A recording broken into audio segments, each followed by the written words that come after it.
I have seen moms getting in the way. What are you doing to my daughter? And like freaking out.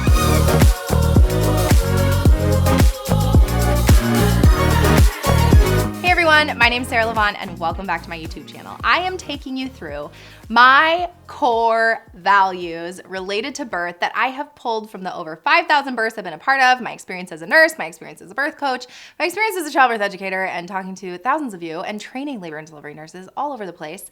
And these core values have completely shaped how I teach the bundle birth class. And so I want to give you these tips for your labor, birth, postpartum, parenting, and beyond to help set you up for ultimately success, however you define that. And so my next tip for you is that the right support team can make or break your experience. Everything is harder done alone.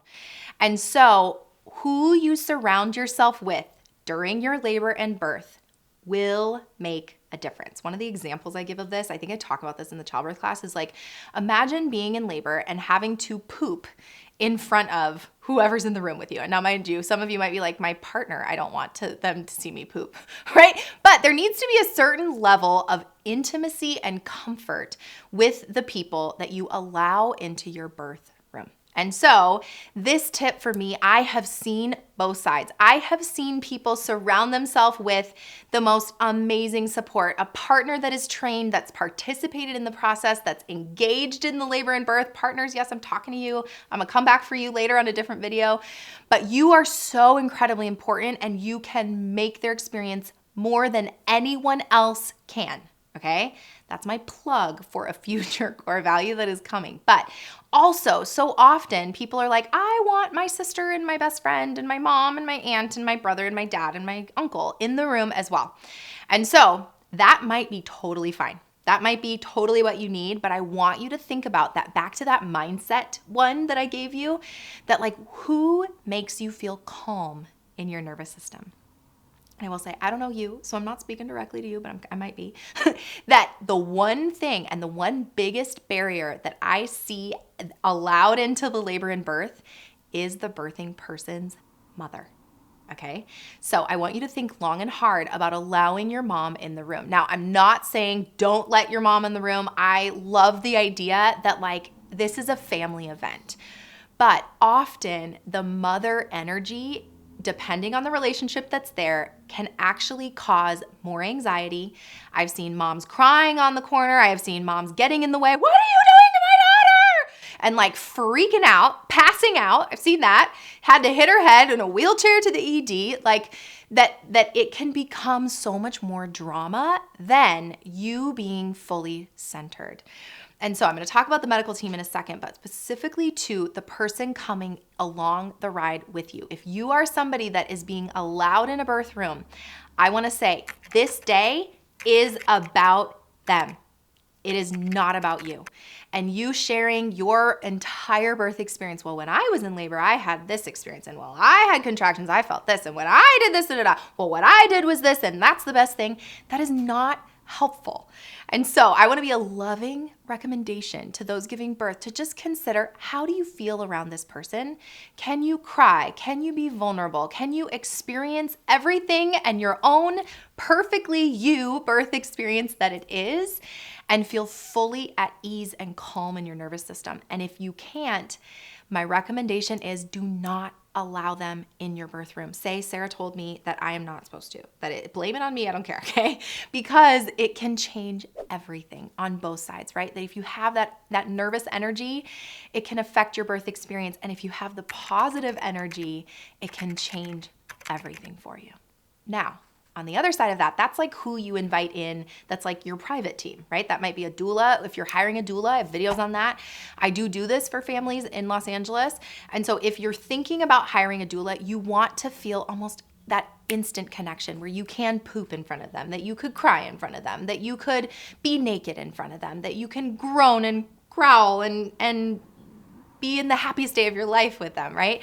And so think about the energy when you're interviewing those doulas, think about the energy that you surround yourself with. Now, one of the things you can't control quite as much, but a little bit, is also equally important who your medical team is. Now, depending on your insurance, depending on like who your provider is and how you feel with them, sometimes your doctor who you see in the clinic may not be the one that delivers you in the hospital, and that's okay.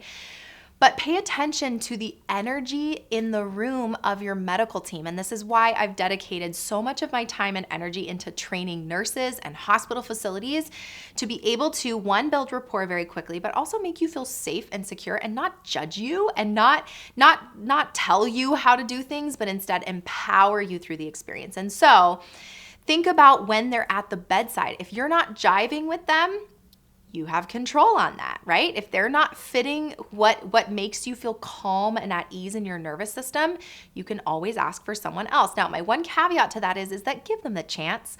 So often I'd be in the hospital and you get me, like Sarah, that hopefully you know, and if you don't know me, then like keep watching because you'll get a feel for my personality, my approach, how much I really genuinely care for you. And so imagine you get me at your bedside, but you don't know it. And so you open the door and automatically the medical team is the enemy. And I would feel this as a nurse. I'd walk in and I'd know very quickly that I am not welcome there. And so unfortunately, I am judged also so quickly. One of our things we say around here is don't write their story. And so don't decide who your medical team is until they show you who they are. Give them a chance. I know my sister was in labor and they had a nurse that I was on FaceTime. This was in the midst of the pandemic. And a nurse came in and they had like a very interesting interaction. And I just was like, that's an interesting personality. Okay, let's see how this goes. And my sister's husband came up to the iPad. I was on the iPad screen and was like, how do we feel about her? And I was like, how do you feel about her? And it was like, I don't know, it's not the right vibe. Like it totally shifted the energy, right? And we know that. The wrong person walks in a room and you're like, ooh, elephant in the room, right? And so what I said was, kill her with kindness and see if you can get to know her before you write her off. And sure enough, he turned on his very charismatic, questiony self and was like, oh, so tell me blah, blah, blah. And all of a sudden she started to warm up. And all of a sudden, she ended up being one of their favorite nurses in the end of it all. And so give that benefit of the doubt, but also understand that especially if you're a partner, you're a support person, that medical team, if you're not getting what you need to ask for it. And you need to know how to advocate for it, which is what I teach you in my class. And so in this class, I'm gonna emphasize the role of partners, the role of doulas, nurses, providers, give you all of that like sort of broad view of like, what's everyone's role? With the ultimate goal of helping you foster and create a collaborative and supportive birth environment that ultimately centers you, where you know what your choices are, you can advocate for yourself, and you have a medical team that you've helped set up to work with, not against. Okay, so I invite you to take the bundle birth class. You're gonna learn all of this and more. Understanding that, I want you to invite your support team to this class. Watch it with your doula, watch it with your mom if they're gonna be in the room, or even if they're not. And then they'll learn maybe that's not the best energy for them, right? Invite your partner along for the ride, because if everyone's on the same page, we all are empowered with the knowledge of how to navigate the various dynamics that happen in birth. And everyone that's coming along for the ride understands that their role is to center and support you to have and be able for your hormones to work and have that positive birth experience, also allowing for room for them to have it. That's gonna set you up for your birth experience to be one of the happiest, healthiest days of your life. Make sure you subscribe down below, give it a like, share it with a friend, comment, check out bundlebirth.com. I have other classes there, products. I do offer one-on-one services for virtually, and then also for those of you that are in LA. And then until next time, don't forget to flex and flow, and I will see you soon. Bye. My name's Sarah Lavonne. Oh, I'm feeling silly. I talk so much. I was envisioning this being 5 minutes. I'm failing. I live for this-ish. I wish I could swear. If they only knew how much I actually swear. We should have an uncensored, like,